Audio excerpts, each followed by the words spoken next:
Evening, ladies and gentlemen, boys and girls. Welcome to the November 15th regular Princeton Board of Education meeting. At this time, I now call the meeting to order. Mrs. Petter, please call the roll. Dr. Hawkins? Here. Mrs. Wider? Here. Mrs. Cleveland? Here. Mrs. Moore? Here. Mr. Simons? Present. Please join us in the Pledge of Allegiance.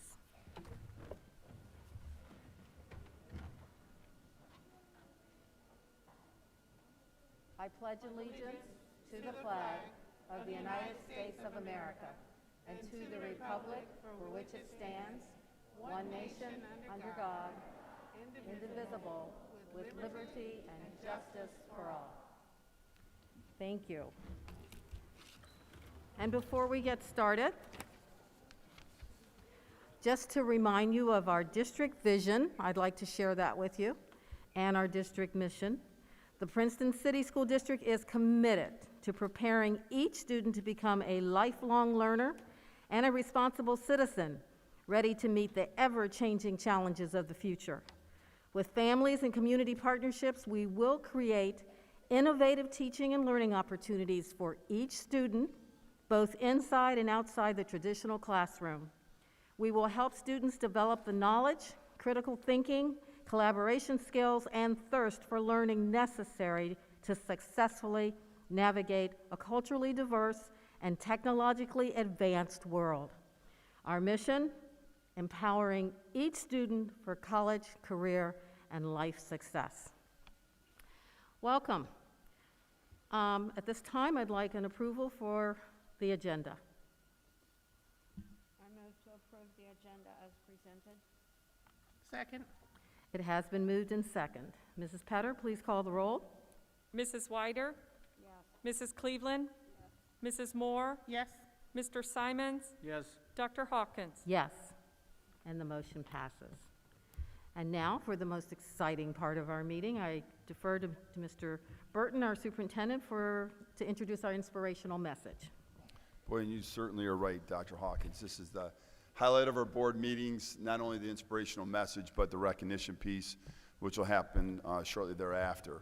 So I'm going to introduce Tanya Westwright, our Assistant Superintendent of Curriculum, to introduce the program. Thank you, Tanya. Good evening, everyone, and welcome. It is great to see so many families here, and I heard the students in the back giving the Pledge of Allegiance, so thank you all for being here tonight. Welcome, Glendale families, Glendale parents, and it's my pleasure to introduce Principal Karen Harkness, the principal of Glendale Elementary.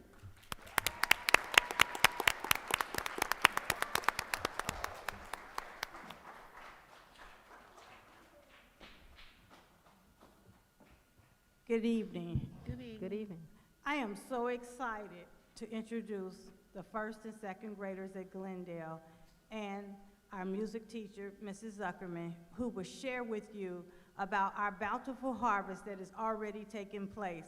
I know sometimes you might think you might get a harvest at the end of the school year, but at Glendale, we are learning so many new skills. We are trying new things.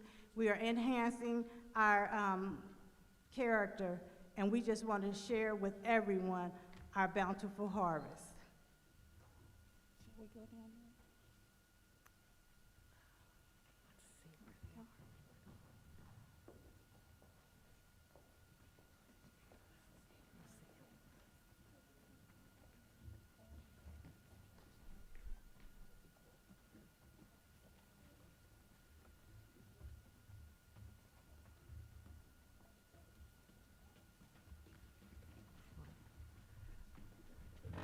Do you guys want to go down to see? We can go down there.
What we harvest at Glendale Elementary.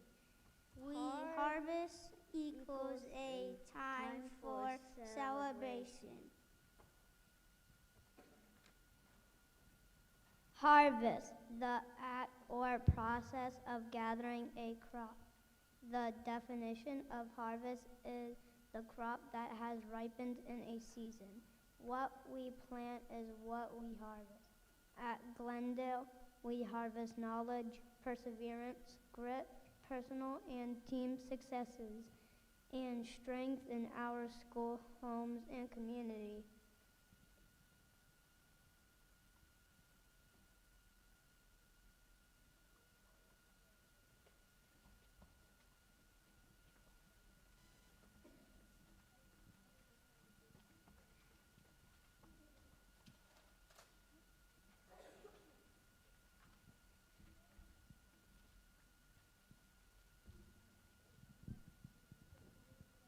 Our character is the harvest of our habits.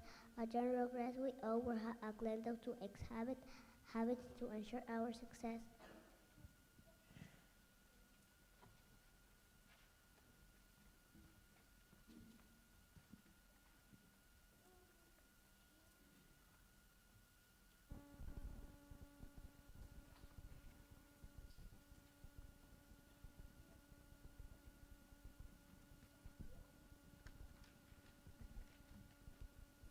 Striving for success without hard work is like trying to harvest where you haven't planted. David Bly. Many things can be hard, but when you have grit, you can do it.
harvest. You plant before you harvest. You sow in tears before you reap. Joy, Ralph Ransom.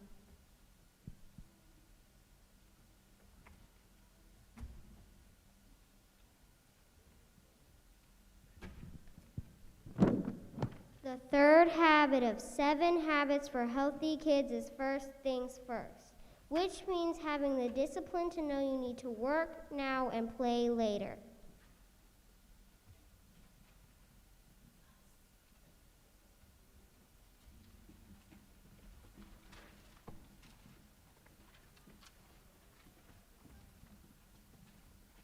Inside every seed is the potential for an incredible harvest. Farrah Gray.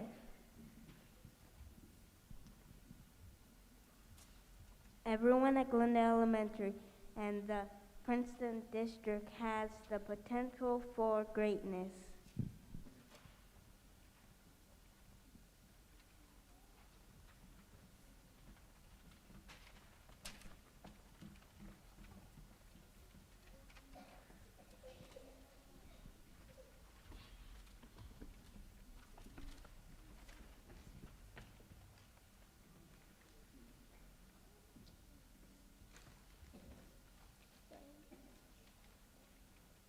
Thank you to the Princeton Board of Education for empowering, encouraging, and investing energy in our harvest.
When I was that age, if you put a microphone in my face, Put me on a stage. I mean, not now, but at that age, oh boy, that was beautiful. That's-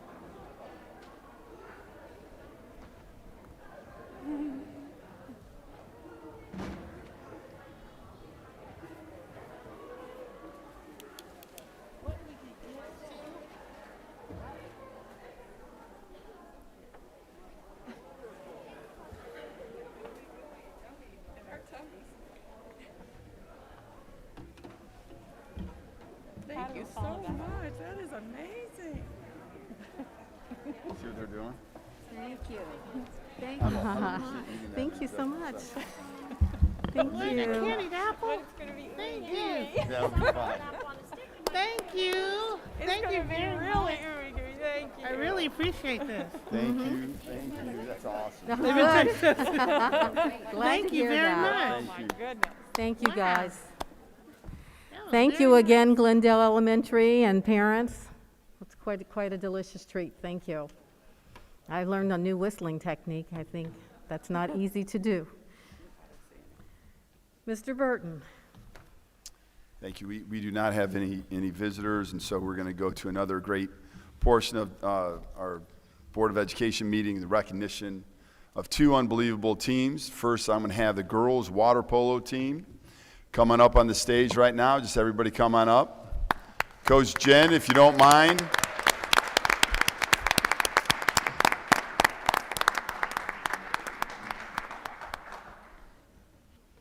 You guys just line up straight across here. Is Coach here tonight? She has to work. Well, there you have it. All right. Well, fortunately, I was able to see several games, not as many as I would have liked because there was a little split between me and the boys team. As a father, I needed to be at the boys' game, but I have to tell you, what an unbelievable season the girls had. Finishing fourth in state is a huge honor in general, but when you think about the season itself, from where it started, I think the girls would attest, massive improvement throughout the course of the whole year, and several exciting games. And while the state games were great, I think it's going to bring a smile underneath the masks of all the kids when I mentioned there's a school that is close to us that you had had a difficult time beating, but then you beat them when it mattered most in the regional finals. Let's give them a big round of applause. Regional final champions, how about that? Regional champions.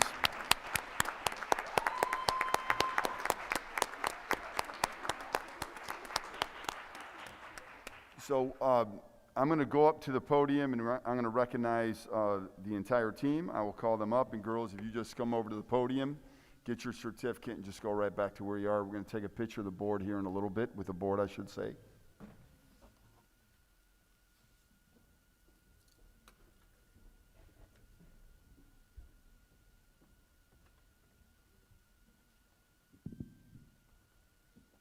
So I'm just going to read the girls' names off. I know there's lots of girls here. And so Elizabeth, you can come up here, and we can hold our applause to the very end, because we talk about a team. They are a team. They want to be recognized individually. Abigail. Yep, go right back where you are. Thank you. Emily. Michaela. Bree. Bryn.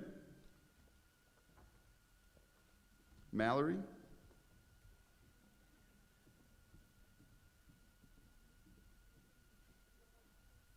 Okay. Sam Green. Morgan. Rita. Carly. Grace. Maggie.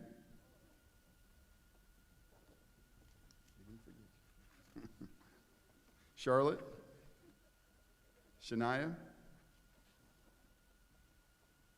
Annette, and Isabel. We'll make sure that Isabel and Michaela get their certificates. All right, so fourth place finish. Let's give them a big round of applause, but stay right there. Let's give them a big round of applause.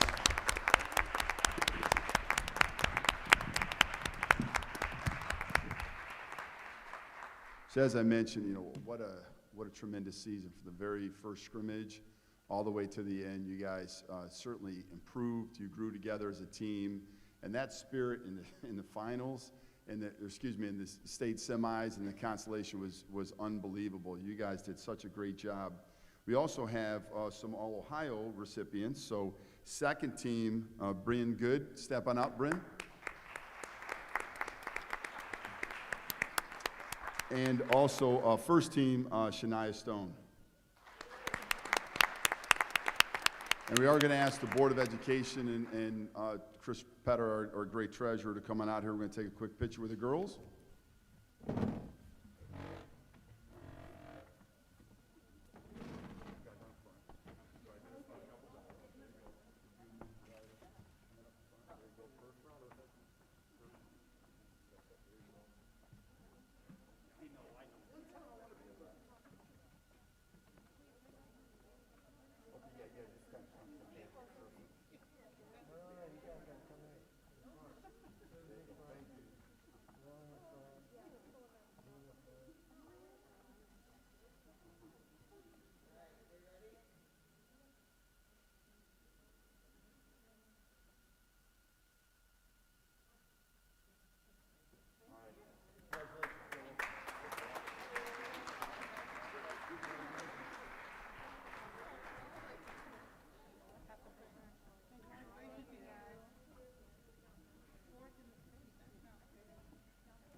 And now I'm going to call the boys team and Coach Ramirez, if you can coming up here. All the boys, just follow the girls. Girls never make mistakes. Boys do what they did. It's perfect. Oh, we may as well clap them up here, too.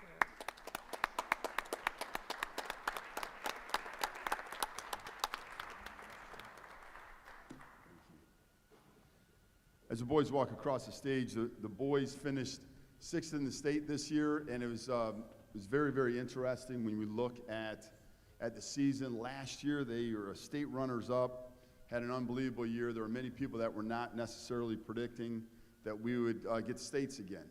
On top of getting the states, they were finished their regional runners-up, which was simply amazing, and very young team, as you guys will certainly see. We're losing some great seniors, but boy, Coach, you're going to just reload again next year. Great experiences. What a wonderful season. Let's welcome Coach Ramirez.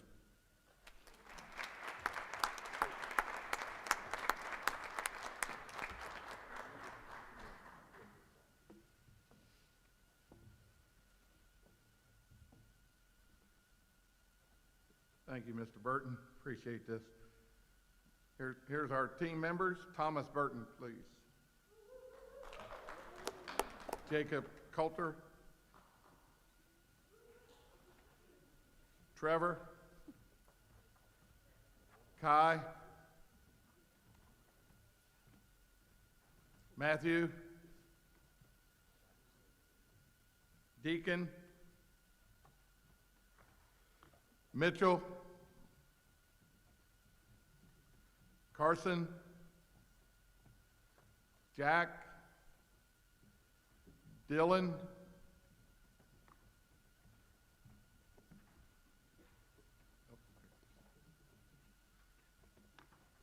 Elijah,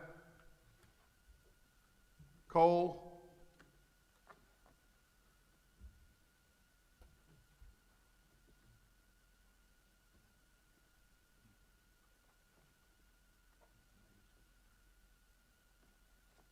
David, Jacob, Nathan.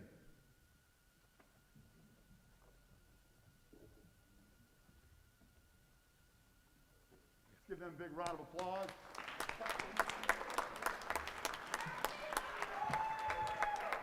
And just as girls did, just stay there. Do you have Caleb there?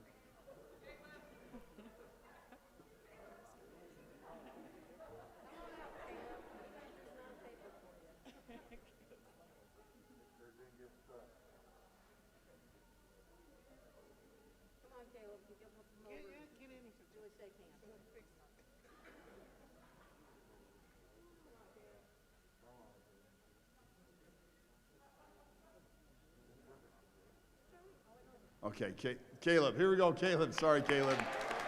Sorry. There you go. Very good. They got stuck together. So this year, I have to tell you, last year it was amazing that we had the goalie of the year. We also had several players representing first and second and third team, and this year was very similar to that. So congratulations to Tommy Burton for receiving third team All-State. Carson McDaniel, first team All-State. And this certainly seems to run in the family. But I have to tell you, Jack stepped up to where his brother did, but quite frankly, you're way better than your brother. You can quote me on that. Listen, it took him to his senior year to get the Goalie of the Year award, but Goalie of the Year, junior, Jack McDaniel.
You guys do have the option of staying if you want.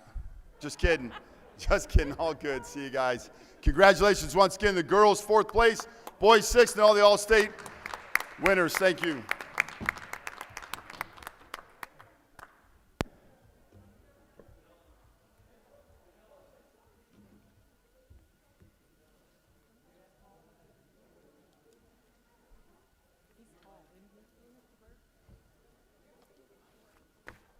So what? Oh, I know. He's still growing too. He's gonna be about 6'5", they say. All right, thank you very much to our girls and boys water polo teams. The next item on our agenda is the consent agenda. I move to approve the consent agenda as presented. Second. It has been moved and second. Mrs. Petter, please call the roll. Mrs. Cleveland? Yes. Mrs. Moore? Yes. Mr. Simons? Yes.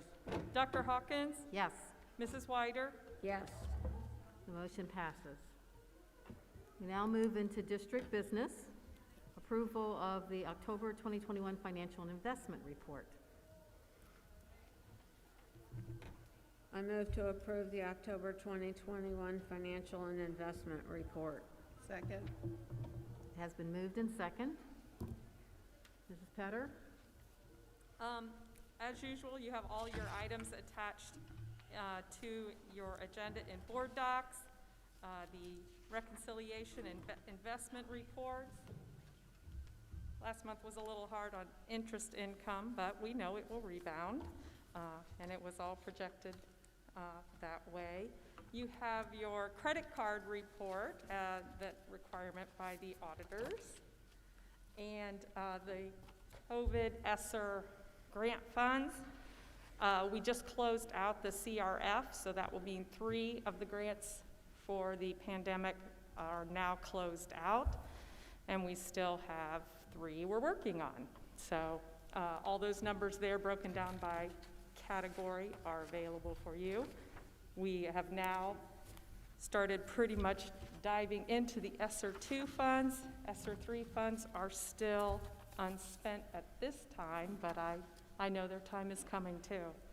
On the October financial report, I just want to give you a heads up here. This is the last month where I'll probably say the cash flow is not in there. As soon as we get the forecast approved and move that back into the software, we'll set up cash flow that matches the forecast, and we'll be able to track really nicely where we stand with cash flow.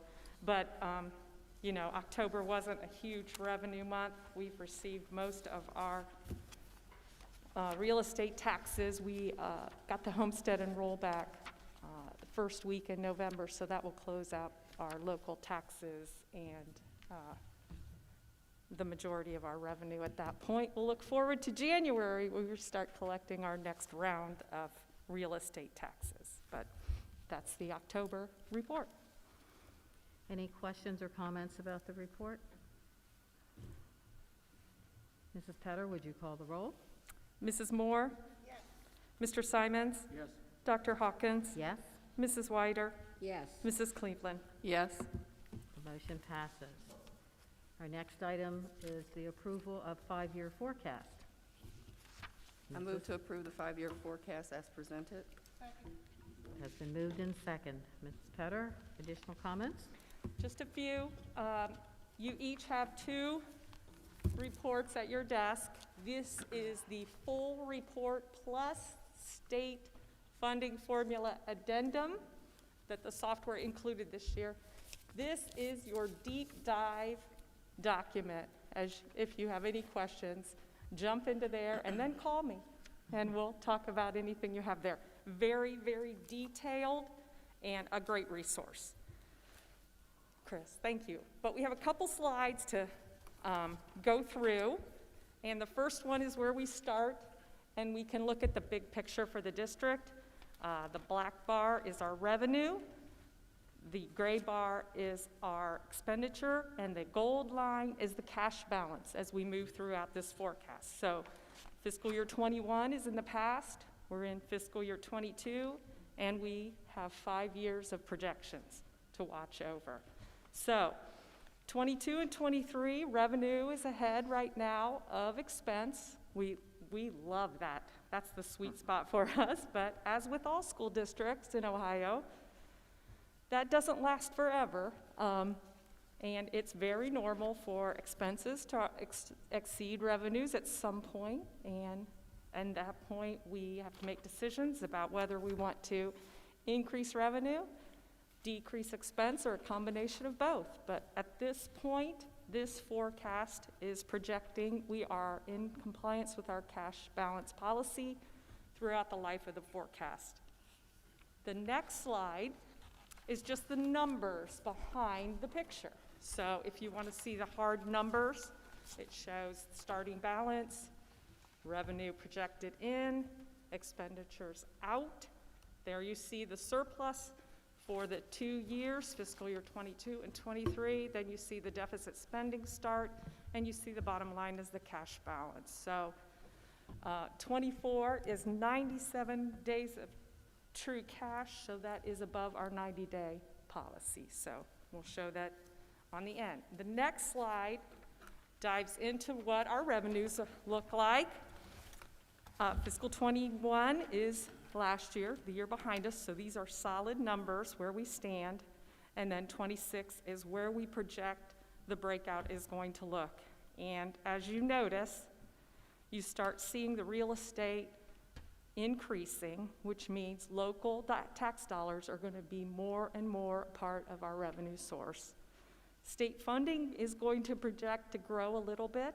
If we get our fair school funding 100% funded, Princeton will see a growth in that chunk of revenue. Again, that's dependent upon the biennial budget for the next 2 bienniums. So that's a hope, and it's something we have to work hard to get. The little chunk that is decreasing is the property tax allocation. That's that light blue, light gray kind of look. That's where our TPP is. So that is still phasing out. I don't see that that's going to change. About $930,000 of revenue every year that we're losing. Couple highlights for the new state funding formula. Student wellness and success, remember that was the governor's pet project for 2 years. He moved that outside our general fund, so we took those expenses, moved them to the new fund called Student Wellness and Success. It's back, so they changed the way we're going to report that. Now it's going to travel back into the general fund, so the revenue's back, the expenses are back. We did have some carryover that we are allowed to expend. That should come to a zero balance hopefully by the end of this fiscal year. All our money will then be in general fund again. One of the areas that hurt us, well, helps us, but hurt us, the disadvantaged pupil impact aid, formerly known as economically disadvantaged aid. They put a lot of good work in on that in the funding formula, but they put it at a zero phase in this year because most of the districts getting that money also were receiving quite a bit of ESSER fund, so they decided to push that off for 1 year, so that was a 0% for us this year. And next year we'll get the 14%, and then we have to just wait and see what happens. But some of the categoricals that they put in this new funding formula certainly do benefit Princeton. The DPIA, the ELL, definitely 2 areas where if we can get to a full phase-in, we will get a lot of good money from those 2 categories. If we look at, the next slide is just what I've been talking about, and then the next slide talks about the expenses.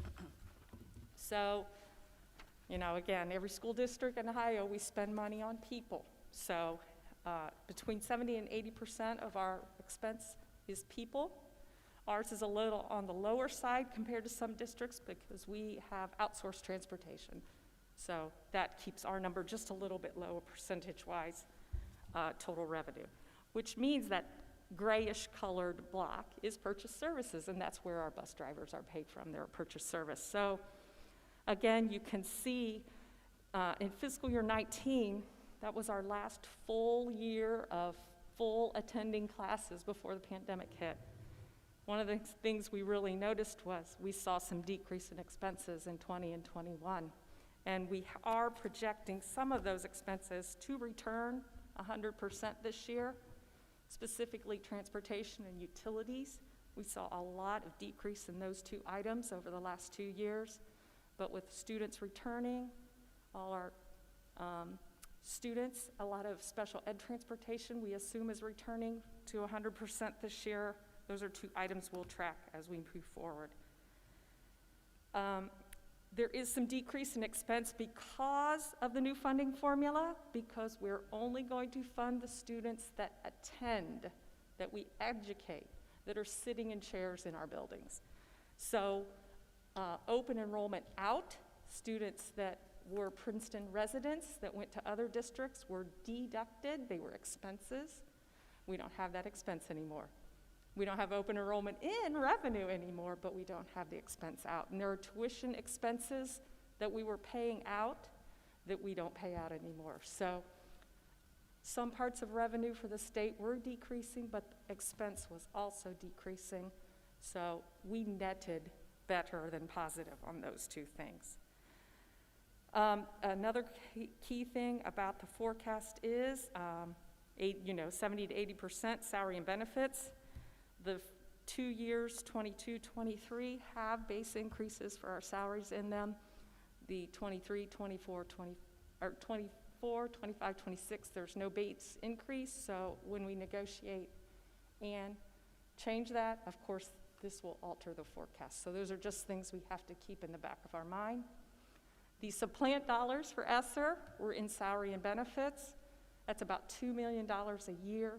2 years we'll do that, then those expenses come back into you see all that in the forecast at this time. So we'll monitor those things too as they happen.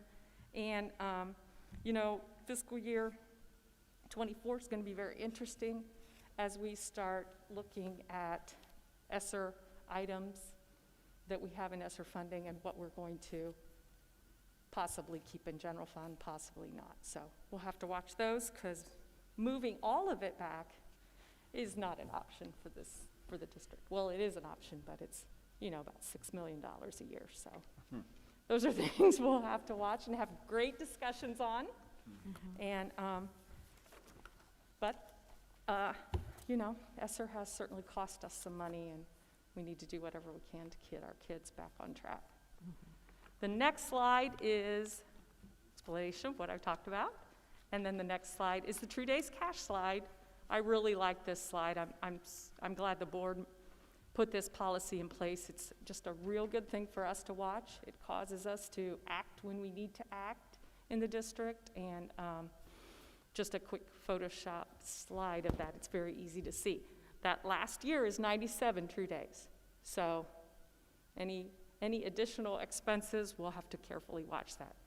And 2 years out, I'm supposed to inform you that we're getting close and need to start making a plan. So, but that's great. And then we go back to this slide. Oops, I'm sorry, go forward. And just again, this is a fairly positive forecast for us. I would be remiss to say the ESSER funding certainly has helped this district. It really has. We certainly have been able to push expenses to the grant, and that has provided some relief for general fund, which is very good for us. Does anyone have any questions? I have a question. Shoot. What percentage of the employees on this slide, where their salaries come from ESSER funds? Well, the total salary and benefit is $2 million. I can't tell you exactly what that percentage, but I can send you guys an email about the number of people at each position that we use to come up with that $2 million.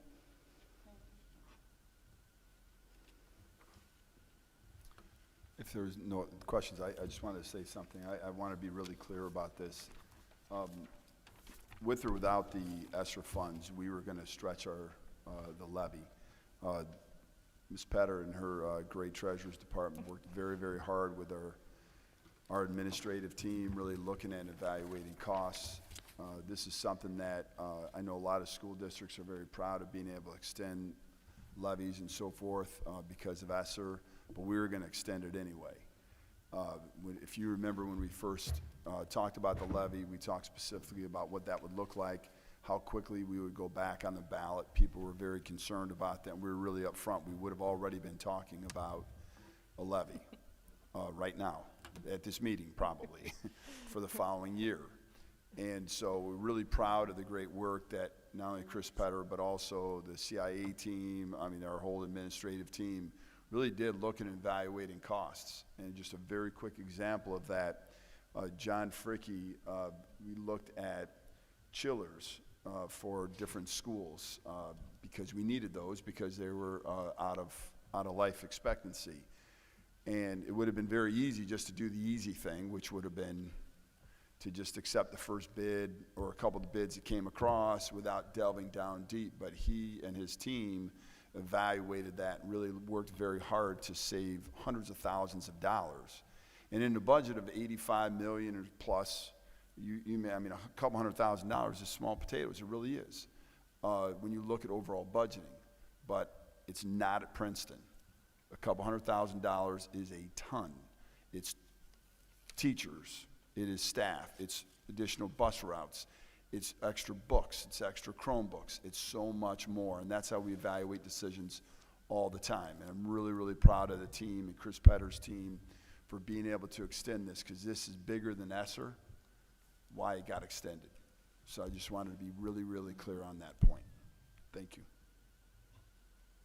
Any other comments or questions? Thank you both for that input. Mrs. Petter, please call the roll. Mr. Simons? Yes. Dr. Hawkins? Yes, Mrs. Weider? Yes. Mrs. Cleveland? Yes. Mrs. Moore? and the motion passes. Thank you for all of your detailed work in there. Next item is approval of resolution in observance of Inclusive Schools Week. I move to approve the observance of Inclusive Schools Week in the Princeton City School District during the week of December 6th through 10th, 2021, as presented. Second. It has been moved in second. Any comment on that? I would just like to read the resolution. Okay. Whereas the Inclusive School Weeks Network and schools around the world have designated the week of December 6th through the 10th, 2021 as Inclusive Schools Week. And whereas Princeton City School District is committed to providing an education in schools and classrooms that are welcoming and capable of educating all children. And whereas the educators of Princeton City School District recognize that each child is unique, learns differently, and therefore learns better if teaching is tailored to their abilities and interests. And whereas the educators and families of Princeton City School District have been working hard to ensure our classroom and schools are characterized as being high-performing and inclusive, and whereas by the efforts to make our schools and classrooms high-performing and inclusive, the educators and families of Princeton City School District have contributed significantly to building a stronger and more inclusive community. And whereas the educators and families of Princeton City School District deserve to celebrate their successes and wish to reflect on how they might even further improve. Now therefore, let it be resolved. The Princeton City School District joins the Inclusive Schools Network and the Education Development Center, EDC, and schools, districts, and communities around the world in declaring the week of December 6th through the 10th, 2021 as Inclusive Schools Week, and encourage schools and classrooms across the state of Ohio to sponsor appropriate learning and community building activities in this recognition. And I just might add too, very quickly, that December 10th, we ask everybody to wear orange in honor of that. It's typically a spirit day that Friday, scarlet and gray we don, and we're very excited about that. But on December 10th, orange, head to toe. Mm-hmm. Let's go, everybody. Okay. John, I know you have an orange outfit, for sure. Thank you. All right, thank you. Mrs. Petter, would you call the roll?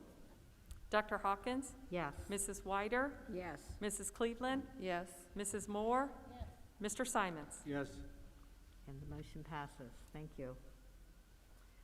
Next item, resolution for Impractical bus routes. I move to approve the resolution assigning the superintendent the ability to make determinations that student transportation is impractical as presented. Second. Has been moved in second. Anybody have any questions about that? Mrs. Petter, please call the roll. Mrs. Wyder? Yes. Mrs. Cleveland? Yes. Mrs. Moore? Yes. Mr. Simons? Yes. Dr. Hawkins? Yes. Motion passes. Next item, approval of contract with Prodigy Building Solutions. I move to approve the contract with Prodigy Building Solutions as presented. Second. It's been moved in second. Any comments on this or questions? Mrs. Petter, would you call out the roll? I do have one. Oh, okay, sorry. Will these be controlled locally or centrally? Who are you asking? The chillers? The Sorry? chillers in this? Yeah, we could control those remotely. Okay, We could also control them centrally too. I mean, that's the advantage of it. yeah. Yep, thank you. Any other questions or comments? Okay, Mrs. Petter? Mrs. Cleveland? Yes. Mrs. Moore? Yes. Mr. Simons? Yes. Dr. Hawkins? Yes. Mrs. Wyder? Yes. Motion passes. Next item, Dreambox Master Software and Services approval. I move to approve the master software and services agreement as presented. Second. It has been moved in second. Is there any further comment or questions about that one? Mrs. Petter, please call the roll. Mrs. Moore? Yes. Mr. Simons? Yes. Dr. Hawkins? Yes. Mrs. Wyder? Yes. Mrs. Cleveland? Yes. Motion passes. Next item, approval of service agreement with Khajiit. I move to approve the services with Khajiit as presented. Second. Go ahead, Mary. Doesn't matter. It has been moved in second. Comments or questions? Just very quickly, Khajiit has been a partner with us for quite some time, especially during the onset of the pandemic. They really stepped up and helped us significantly as we provided Wi-Fi for students across the district who needed Wi-Fi. And it was through partners like Khajiit that really helped close the digital and specifically the connectivity gap. Thank you. Yeah, we're very excited to keep our students still learning during these difficult times. Mrs. Petter? Mr. Simons? Yes. Dr. Hawkins? Yes. Mrs. Wyder? Yes. Mrs. Cleveland? Yes. Mrs. Moore? Yes. The motion passes. Approval of the technology plan. I move to approve the technology plan 2021 through 2024 as presented. Second. It has been moved and second. Are we going to have Sure, some input yes. now? Yes, Yep. thank you. I'm going to call Chris Lockhart, our Director of Technology, up here to share a few thoughts on this. And then prior to him going, let me just say this, that this technology plan has had a couple different iterations. I really appreciate the great work that Chris has done in helping put this together with a team, not just Chris. And when you see the very first slide on this presentation is Iste, and when that becomes unpacked, you will see how powerful our technology plan is. Chris? Thank you, Mr. Burton. Yeah, our original technology plan focused on hardware while we built a foundation of what we needed to start teaching in this new environment that we work in. Sorry. And now we're looking at it more from the lens of the curriculum. So Ms. Libby Stiles, our curriculum coordinator, has helped us to shift that lens. So now that we're looking at more of the integration and how that technology assists with the actual curriculum and not just getting the kids online, but taking it that other step. And as we went to do this plan, we brought in the help of Mr. Dave Clark, who's going to do the brief presentation, who works with other school districts. So Libby brought that passion, Dave brought that experience and that hive mind and that drive to make this plan that next step that we really need for our students to take their technology integration to the next level. So I'm going to step away from the podium and introduce Mr. Dave Clark. Thank you, Chris. So what I thought would be of value for everyone to see is some incredibly in-depth work that has gone into the rewriting of this tech plan, and also just to kind of share some information of some incredible efforts that are currently being made by some of the staff members here at Princeton. So like Chris mentioned, first and foremost, I'm a teacher. But I had the pleasure of working with a number of your teachers in getting them into our Iste pathway. So if you would go ahead and take it to the next slide. Just briefly, I've given everybody a handout. If you're unfamiliar with Iste, International Society for Technology and Education, it is the largest nonprofit edtech organization in the world, based out of Washington, D.C. And if you'll see on the next slide, just a little bit about Iste. It's been around for about 42 years, and I couldn't help but notice, and you'll see it here in just a second, and forgive me if I use the wrong phrase, but at the beginning of the meeting, there was a reading of a mission statement or a vision statement, and I couldn't help but notice the parallels between what Princeton sees as most valuable for its students. It shares a lot of that with Iste. So on the screen, you'll see one of the things that they're most noted for is their framework of standards that apply to students, teachers, and leaders.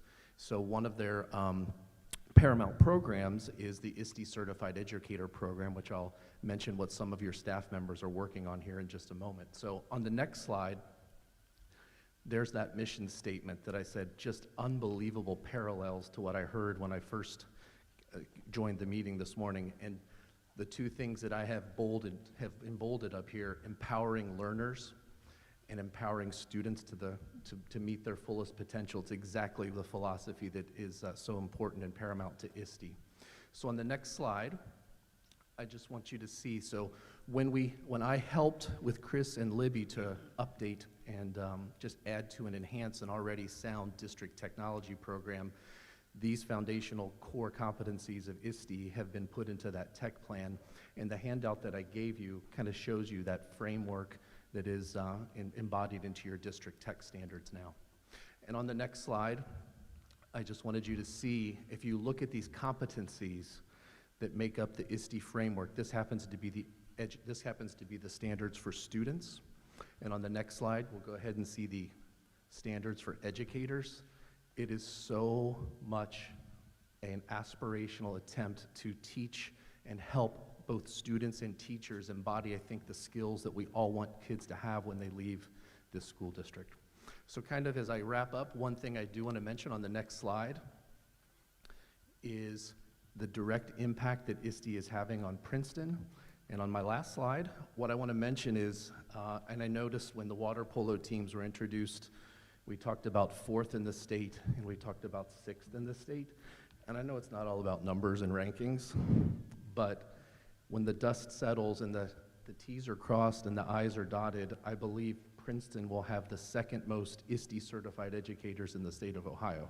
Not that it's all about rankings, but you have 17 staff members that will have gone through this certification process. And to kind of give you a comparison, I liken it to national board certification, but with an emphasis on integrating technology into the classroom. So you'll have 17 members of your staff that have gone through 10 hours of direct instruction, accompanied by about 30 hours of classwork, and submitted about a 60 hours worth of on their own work portfolio to become one of, right now in the world, there's about 12 to 1,300 Iste certified educators, and your district will have 17.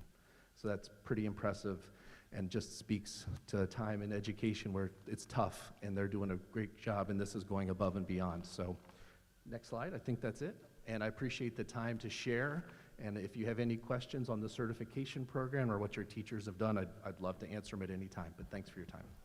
Thank you. Dave, I would just like to add, as Chris comes up here, we certainly appreciate the partnership, and we know that you guys have an opportunity to work with many districts.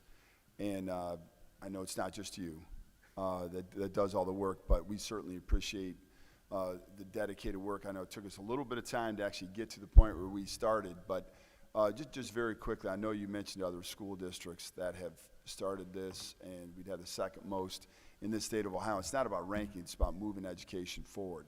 Just very quickly, what can the board expect to see after these 17 teachers, instructional coaches, and so forth are Iste certified? To put it succinctly, this training, and I speak to you as an Iste certified trainer, but before I was that, I sat in the same desk, in the same seat that your staff members did, so I am an Iste certified educator. As teachers, we sit through a lot of professional development that's very, very necessary. Sometimes it's occasionally mandated, but this is the one thing, and I think some of your teachers may share this sentiment. In fact, one of the students, Ms. Stiles, is here, and she can speak to you about that later, but few things have I ever done that are transformational. This is one of them. And what I think is so amazing is when I sat down in my seat to be the learner, I thought, okay, well, what technology are they going to push? Like, what's their agenda? And it truly isn't. I was so impressed when I learned that from the get-go, it's all about pedagogy, content, and all of those things that we've learned for a long time are so important in transformational kids, and how technology used in the correct manner can enhance that instruction. It can deepen that engagement. It can take those students to the next level. So what I would suggest that you're going to see with your staff members is you're going to see a deepened level of student engagement. I think the best way to sum it up is sometimes we add technology into the classroom, but we never think about why. They will know why, and they'll be doing it with purpose, and the students will achieve at higher levels, which is why we're all here. So hopefully that answers your question, Tom. Yes, thank you, Dave. So there you have the framework that it's based on. You have a copy of the technology plan. It's attached to the board documents. And we just thought it was really important to give you that baseline for where this is going. So as you go through the plan, you're going to see Iste a lot. You're going to see curriculum a lot, because that's where we're going, again, with the help of these two wonderful people, to make sure that the technology is being used for curriculum enhancement and not just connectivity for the sake of connectivity. Thank you. Thank you. Thanks, Chris. Hey, Chris, hold on one second. So just so that the public knows, the first goal is mobile student-centered computing. Can you say a couple sentences about that? Sure. We're doing a lot, and I just used the word connectivity, but so many of our programs are now online. As the world moves towards cloud computing and the online, so many of those classes are there that we can create these classrooms anywhere now. We saw that a lot during the pandemic, where we literally had to move them outside of the classroom and have virtual classrooms. So that's kind of what this allows us to do. By creating this structure, it puts us in a place where, I'm going to be silly for a second to say, knock on wood, that we don't have to go back to remote learning ever because of the slide that took place. But we now know that if for some reason we ever have to go remote, that we have those tools and those capabilities to do it, to make sure that kids are getting an education at a higher level, even if they're not physically in the building. And so we practice that with the models of these mobile classrooms. Sure. And then technology goal 2 is interactive multimedia capable peripherals. And let me just say that the quote in our plan is that teachers will be able to use technology to create, adapt, personalized learning experiences that foster independent learning and accommodate learner differences and needs.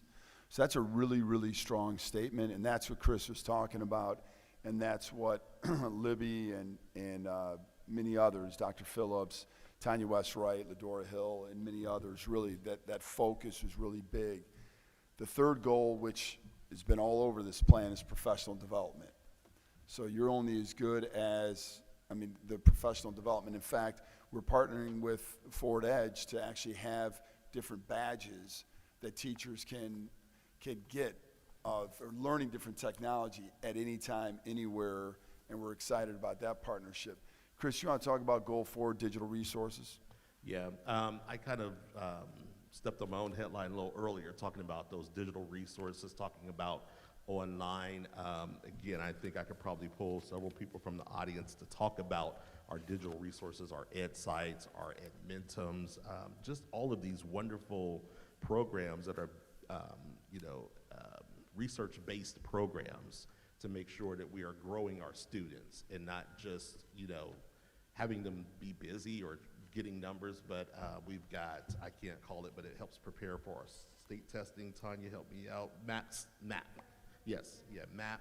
Just so many resources that are digital, they're online, they're constantly changing, they're constantly being reassessed. So unlike a book where maybe you would have 5 to 7 years before you would get your new book rotation, MAP's able to make those tweaks on the fly, research-based, not just willy-nilly, but to actually say, okay, we have a better way of gauging students' growth that we can now implement into this online resource. Yeah, and you'll see information also from iReady, which is something we use quite a bit, and we're excited about that partnership as well. But so the fifth goal, technology is only as good as what you do when you integrate it. So that's the fifth goal, technology integration. And the sixth and final goal is personalized learning. And so those terms, you'll see those in each of the goal areas primarily. They're not interchangeable, but they are interactive with each other. So I don't know if you had any specific questions for Chris, but he'd be glad to answer them. Thanks, Chris. No, thank you. Thank you. And I think we can see how it does integrate with our strategic plan and where we want our students to be. So, we thank you for this. Thank you. Thank you. All right, and our next item is changing time and location of the December 13th meeting. Should we vote on the tech plan? Oh, I'm so sorry. Yes, we need to vote for the technology plan. So Mrs. Petter, call the roll. Dr. Hawkins? Yes. Mrs. Weider? Yes. Mrs. Cleveland? Yes. Mrs. Moore? Yes. Mr. Simons? Yes. And that motion passes, and we now have a great new technology plan. All right, and so our item I on changing the time and just the time of our December 13th meeting. I move to approve the change of the starting time of the December 13th, 2021 regular Board of Education meeting to begin at 5:30 p.m. and to change the location for the December 13th, 2021 regular Board of Education meeting to the Princeton High School Viking Room as presented. Second. It has been moved in second, and we are trying to have the opportunity to enjoy some of the Christmas concerts holiday concerts that are going on at that same time. So if we start 2 hours earlier, we may get to participate in the concerts. So Mrs. Petter, call the roll. Mrs. Weider? Yes. Mrs. Cleveland? Yes. Mrs. Moore? Yes. Mr. Simons? Yes. Dr. Hawkins? Yes, and the motion passes. Thank you. Now, academic update. Thank you, Dr. Hawkins. I'm going to call Tanya West right up here to lead this conversation. And I just have to say this to all the administrators here and those that are listening, that I've been involved in a lot of leadership teams in my 35 years in education. There's none stronger than our team. And while we're out trying to do a lot of different things, and in fact, earlier today I picked up a $60,000 check that's going to be used for grants in our school, signed a letter for a $40,000 gift that we received, and going out and inking other business deals through the great work of Tanya Key and other people. Those are really, really important in engaging on the vision and mission each and every day.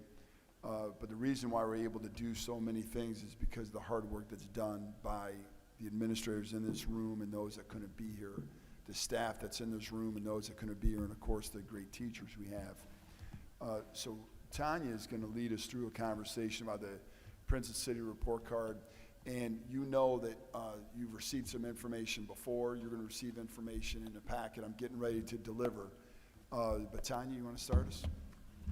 Absolutely. So in the packet that Mr. Burton is going to deliver, we just wanted to share with you the Princeton City Schools report card for 2021.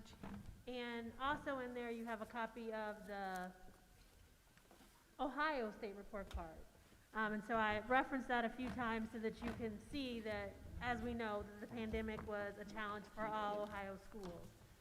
So as we're talking today, the state of Ohio really wants us to use our results as a new baseline for academic performance. They know that hybrid learning had an impact. They know the remote learning had an impact. They know that just the trauma of day-to-day had an impact on schools that continue to try to go to school daily.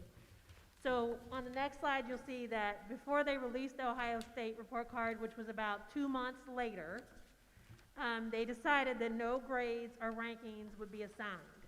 And so different years we've talked about the grades and this is what we got in this section or this section. There are no grades assigned this year or rankings. And the reason that they did that is they just wanted this data to truly be used for progress and moving forward. And so that's the next statement there, is the intent of the report card. They were aware that people were going to have challenges, that this was impacting the students, and so they talked about that the purpose of the report card and all available data is to be used for recovery and improvement planning. The state limited the consequence in alignment with federal and state legislation. So, you know, if some people may have have academic issues or academic probation or any results that have normally come from the state, that was out for this year. They just wanted to report so you know where you are and how you move forward. The other important thing that happened this year, we don't know if it's going to happen next year, but growth data cannot be used in evaluations.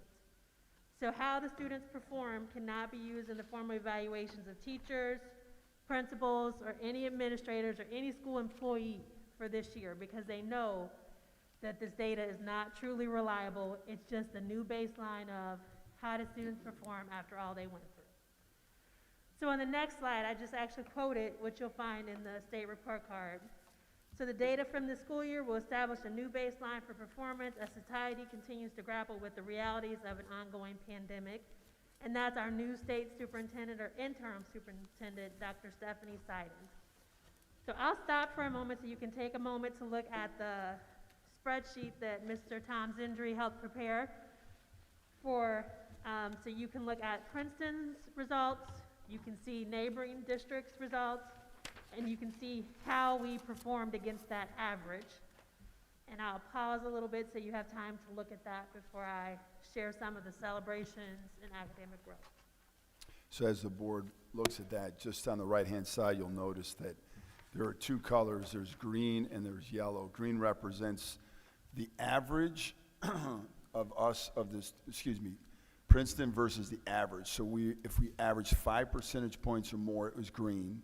If it was below 5 to 0, it was yellow, and you do not see red, because from an average in the districts that are most like us, as well as contiguous school districts, you will see that we have no red. We were above the average, and in many cases, we were the highest performing district. Now, that doesn't mean that we're happy completely with the results, and we have to be fully aware of the fact that we had roughly about 8.5% of our total student body that did not test. Some of those students we feel would have done quite well, and others we know that would have needed additional support to pass the test. What percentage did you say again? About Did not 8.5. test?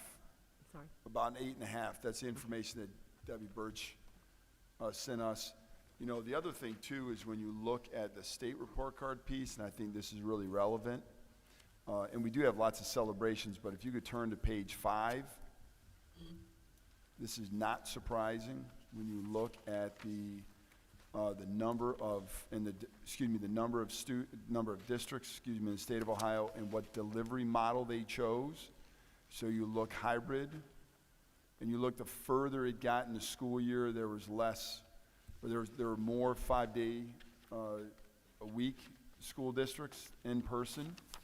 The hybrid decreased a little bit, and so the fully remote, but that has a major, major impact. That's on page 5. I just think that's very relevant when you look at the state tests, and right before Tanya talks about the celebrations, because you do have several, I just want to reiterate one more time that I do believe, and I will always believe, that the state spending hundreds of millions of dollars, or millions of dollars, I should say, I don't know if it's over 100, I think it's about 80-something million dollars to test kids. We know what the results are going to show. And then they say that we want to use it as baseline data. To me, that's ludicrous. Specifically, when you look at 8.5% of our kids, there were districts that had 40% of their kids that did not test. When I talked with Tanya and Mary Phillips today, and others, when you try to unpack to get to the most micro level, which gives the most macro results, when you look at how the students performed in certain teachers' classrooms, and we've talked about this at board meetings, when you look at, we have great results in some areas. We really do. Some teachers do phenomenal every single year. So what is it that they're doing that we could duplicate? That's critical. That's critical. Tanya, when do we get the teacher data reports? We're looking at those coming out from EVAS, I think this week, or they came out last week, so we're trying to dig into it. But they're not going to give the same type of data, because remember, this data cannot be used in teacher evaluations. So So when it's do a they different normally come out, report. Tanya? Tanya, when do they normally come out? They still come out later than the report card, but they usually follow the report card about 3 weeks. So since the report card was all the way backed up to October, then these results are just coming out in November. So we're trying to use data to get better. One way of doing that is to drill all the way down to teacher level, find out which teachers really were doing wonderful things.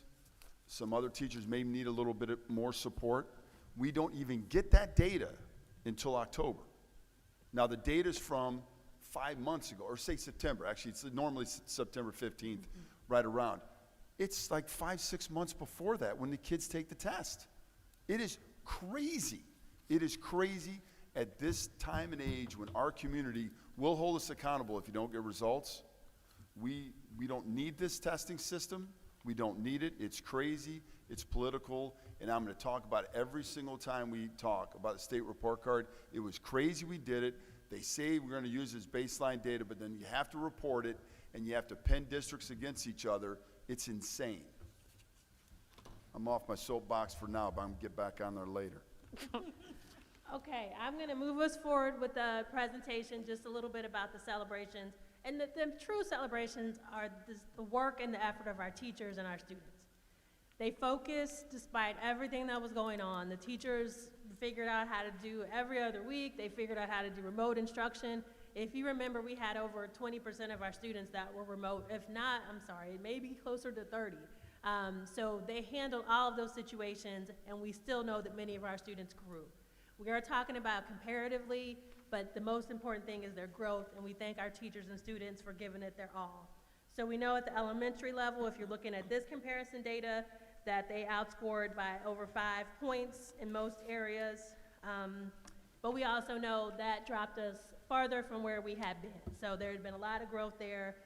That it's still there, but we have to get back to where we were. Middle school, same, met or exceeded average performance of other districts in our area, and then the high school met or exceeded average performance. So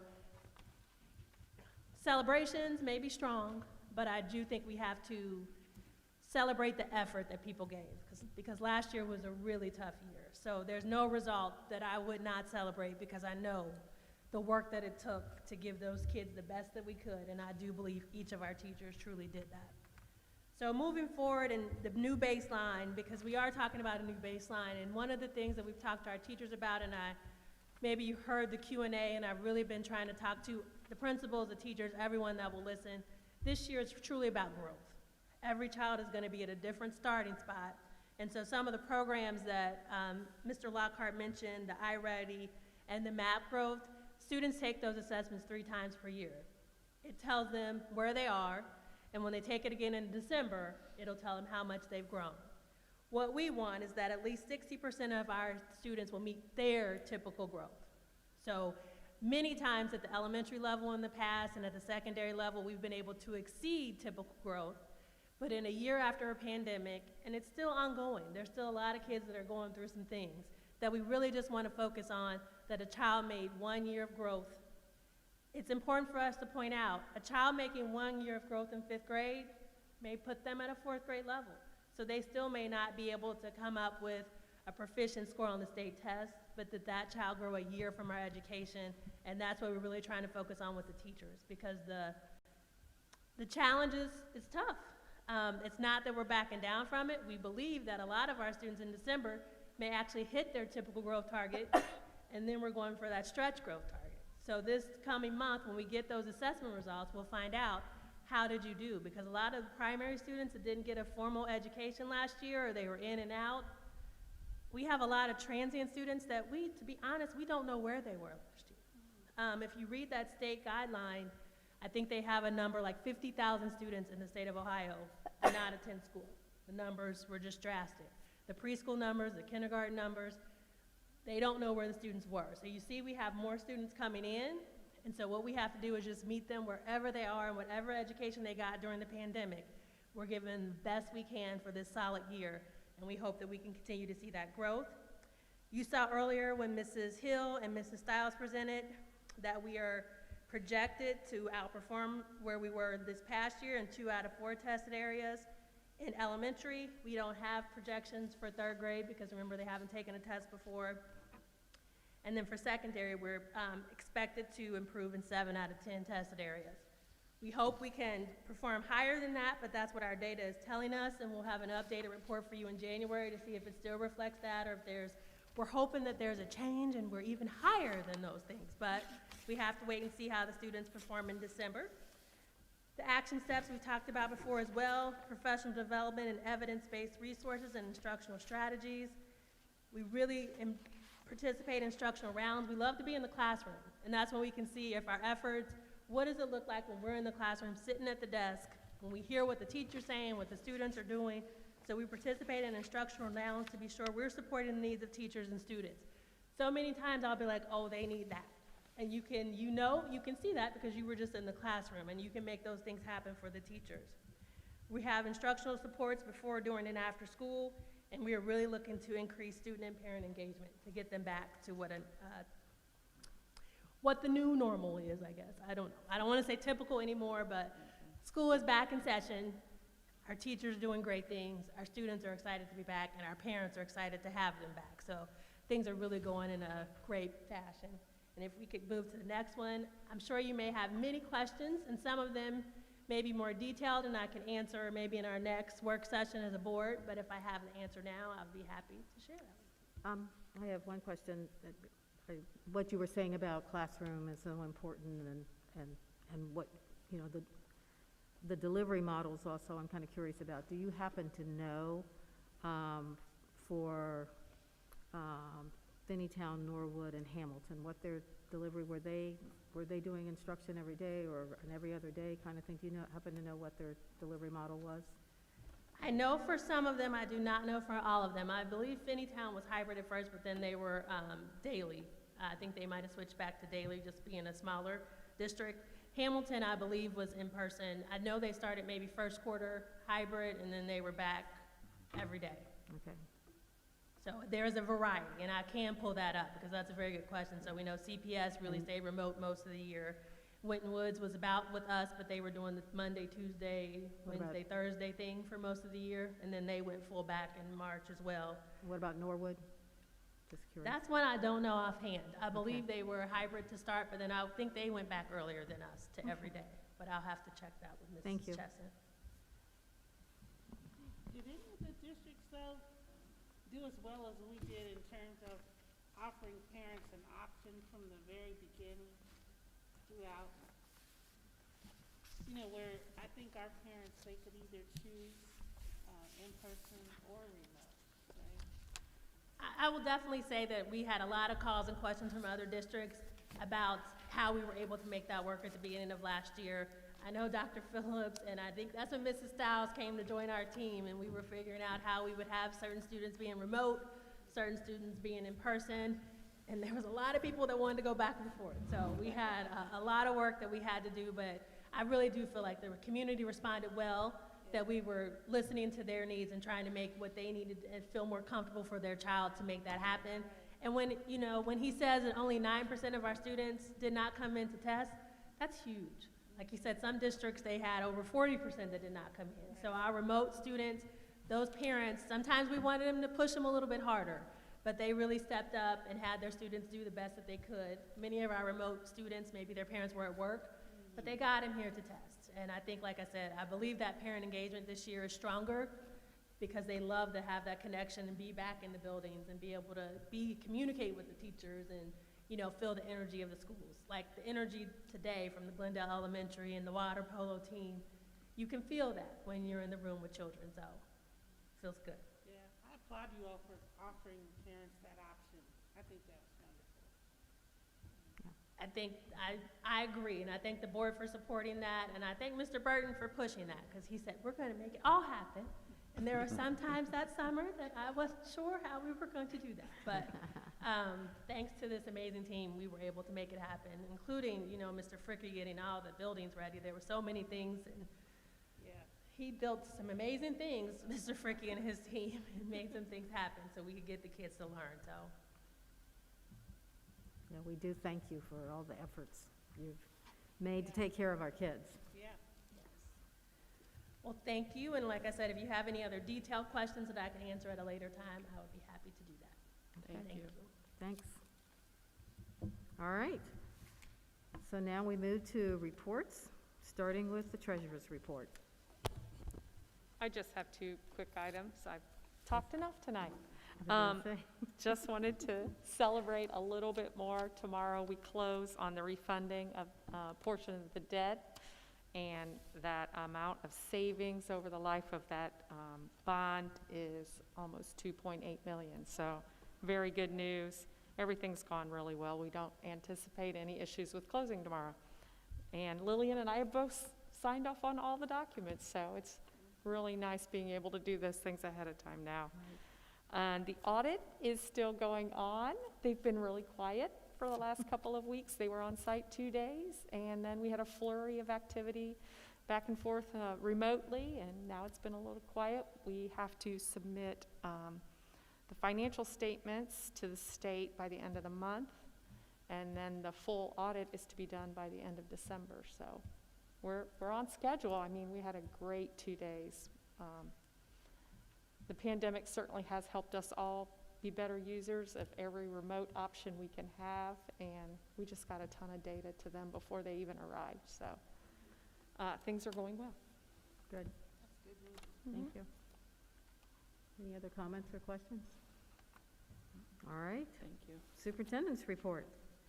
I would just like to reiterate very, very clearly that through the hard work of Ms. Petter and the support of the Board of Education and moving quickly, $2.8 million. Just want to sink in for anybody who's listening. Taxpayers, $2.8 million. $2.8 million was saved by doing things that not all districts do. Now, you have the divisor of all of our households. It's not like you're going to be able to go on a shopping spree to any resident. But this shows the dedication of the Board of Education and our treasurer, Chris Petter, and others to be able to save district money, and that's really, really important. This is the second time that's happened in the last 4 years, right, Chris? 5 years?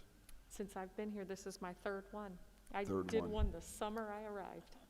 Well, you don't get credit for that, Chris. So, Really, everybody else does. Thank you, by the way. Even though I wasn't superintendent, then I'll take full credit. Just kidding. Listen, we had unbelievable last couple weeks since the Board of Education meeting. We've had multiple Veterans Day celebrations, and none greater, although there were a lot of great celebrations, but none greater than on November 11th on this very stage. That was something special.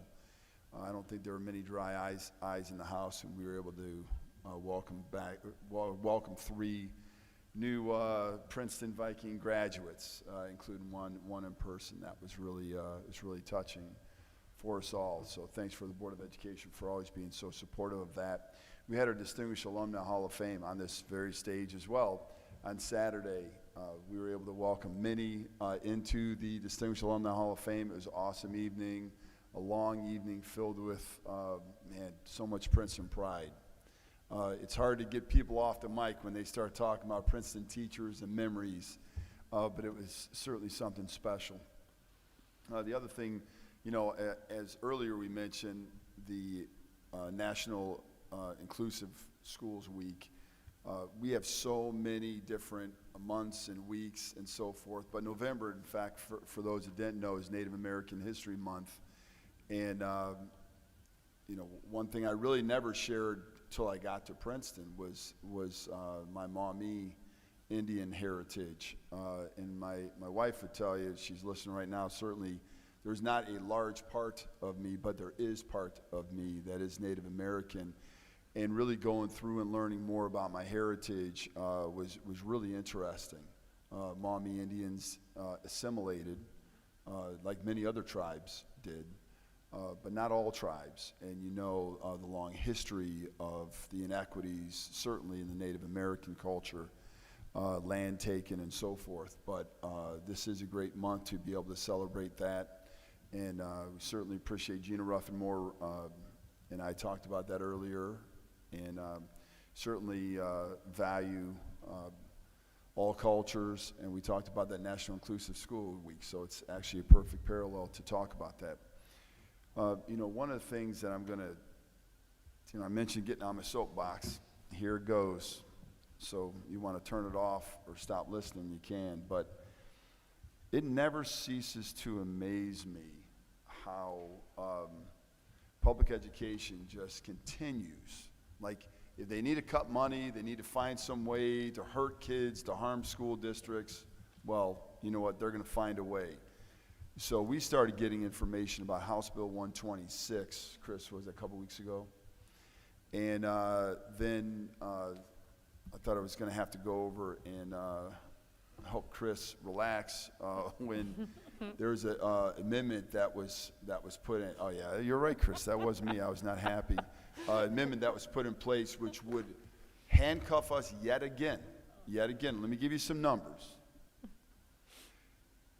$457,000 4 years ago, $505,000 roughly 3 years ago. 2 years ago, over $900,000 we got because we challenged businesses when, I'll say on a good day, they were just trying to save a little bit of money. They weren't doing anything, you know, underhanded or whatever.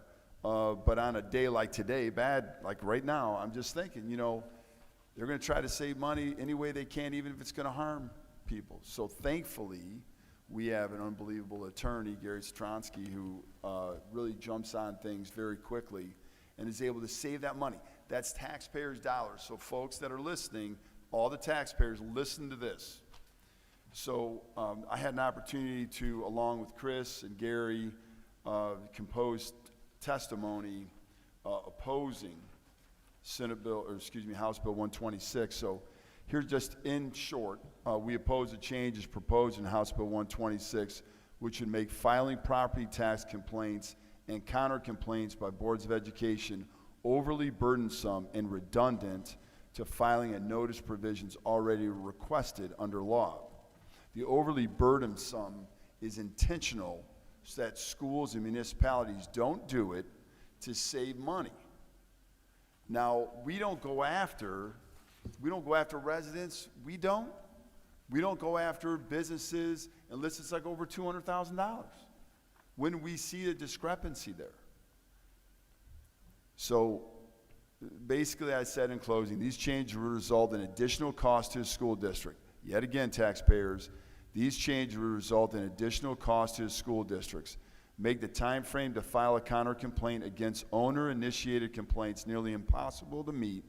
Make it easier for large corporate property owners to obtain reductions in value that may not be justified and thereby likely result in other taxpayers picking up the tax burden.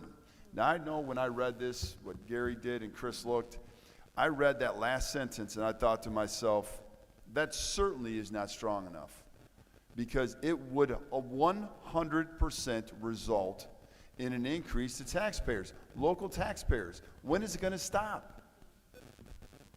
How can we do this? Yeah, the key here to remember is when we pass levies and the bonds, we're passing literally for a dollar amount. So we pass it amount, and then it effectively gets changed as tax base increases or decreases. So if someone chooses to not pay their taxes, everybody else gets to pick up for them. So if a large group of businesses decide to not pay their taxes and we can't argue that point, everybody else gets to make up for that. So we are,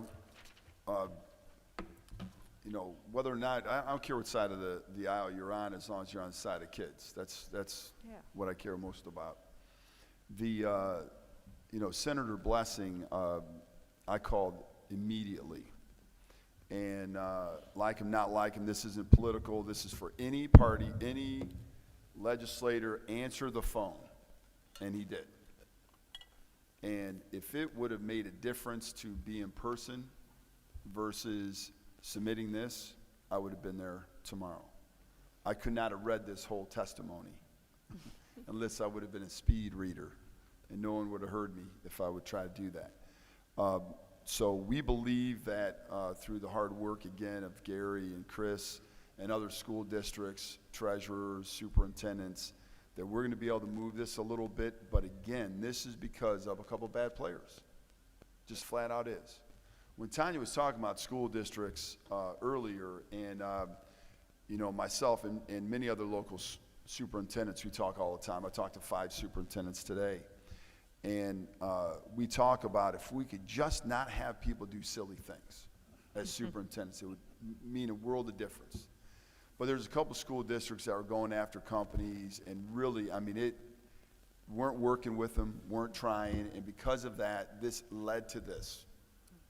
So representatives, you know, people that may or may not have donated money, big business, and they're like, look what's happening.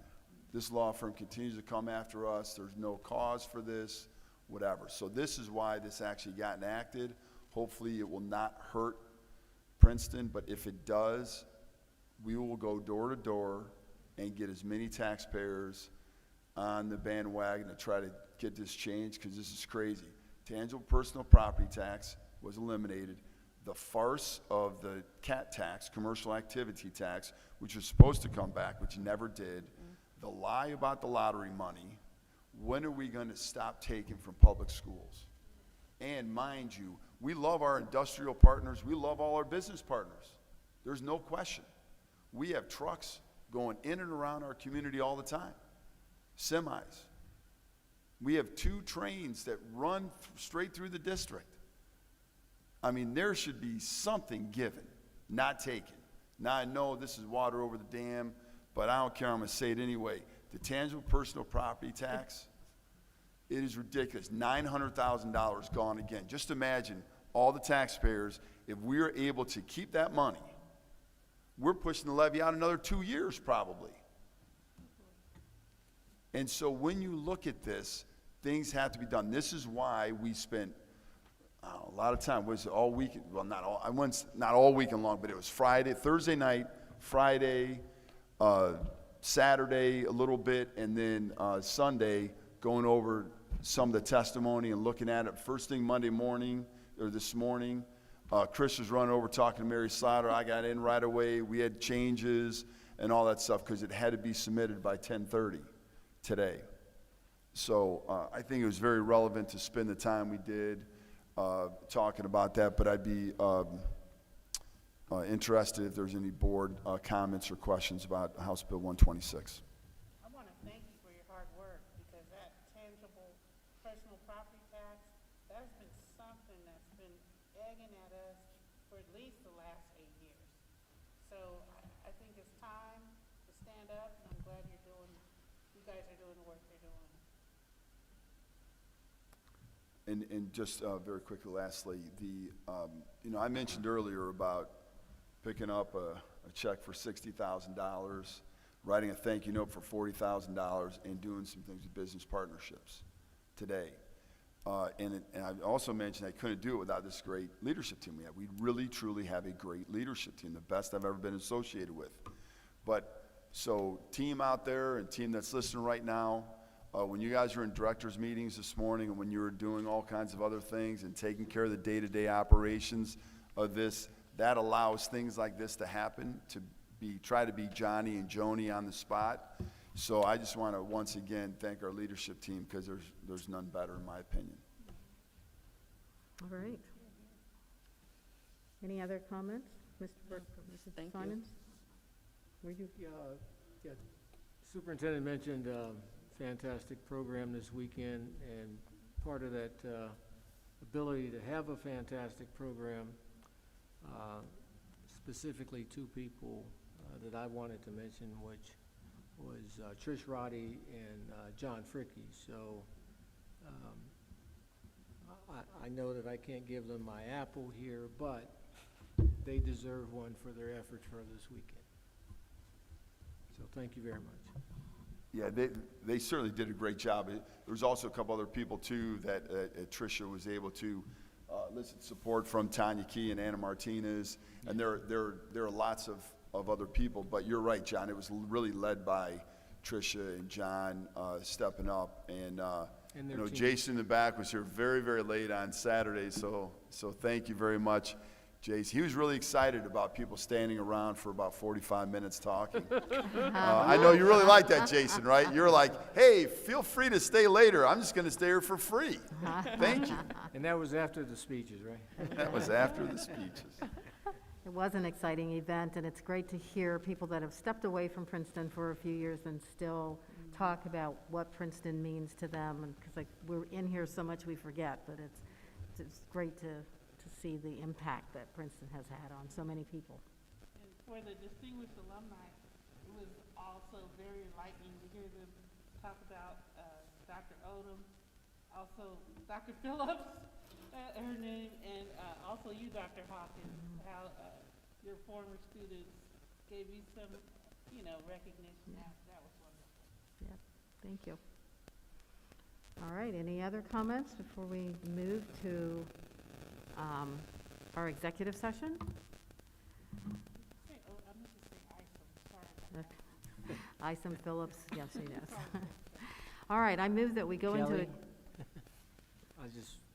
No. Oh, go ahead. What happened?